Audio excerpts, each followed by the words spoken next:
we are also providing ponchos, galoshes, something so that the guests in their attire don't show up indoors looking like something the cat drug in out of the rain.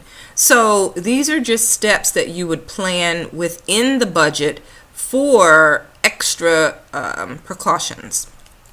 Also, if you are going to have an event where it is a weather related contingency, you need to plan is the hotel even going to, or the facility, whatever one you're using, whether it's a restaurant or whatever, are they even going to remain open during the weather? The church, is somebody going to be able to get there to open the doors? If we're dealing with bad weather, you might want to rent 4x4s to get the party, the wedding party, the bride and groom to the church. Because if they're driving a small Datsun or, somebody's driving some really lightweight car, are they going to be able to jump over the snow with the vehicle to get them there? Are they going to be able to slide on that ice to get in the building? Of course, we would love to all have the financial means to cancel and say, well, we'll reschedule later. But once you have become down to the date of the event, it's very hard for hotels or anyone to offer you back money. So that would be a wash.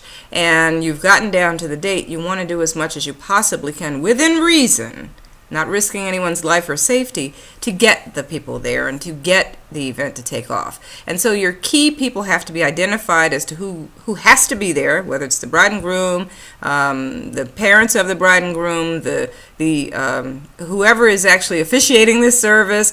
Those people you have to make plans for. And so that involves getting people transportation, that involves a lot of different things. And so that's why it is important for you to address it and just walk through the steps in your mind. If you've got to have, these people there, then how are you going to get them there? What are the extra expenses that are going to be involved? And then if you're in a hotel or a place like that, are they going to allow guests to stay over? I remember this year past, being the storyteller that I am, but I remember this year past, I went to Charleston myself, and I was there for a conference with, a family member, and it's funny because the night that we arrived, they had record flooding, and we thought, okay, we're getting out of here tomorrow. But we were lucky. We left very early that next morning, and we made it home perfectly safe. There were lots of guests that were stranded in the hotel overnight, and if not 2 nights. So what do you do then? The hotel is not necessarily giving away those rooms. They're not giving away extra, meals and things. So these are things that you may have to plan for. So I'm just saying, put a little thought into that and talk to the planners at the venue.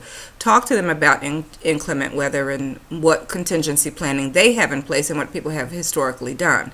The last thing you want is someone sitting there, waiting for this wedding to begin, and there's some unexpected fire alert that goes off. All your guests are scattering and running for their lives outside. Now, how do we collect these people and get them back inside? Those are things we'll talk about on my next video, so please stay with us.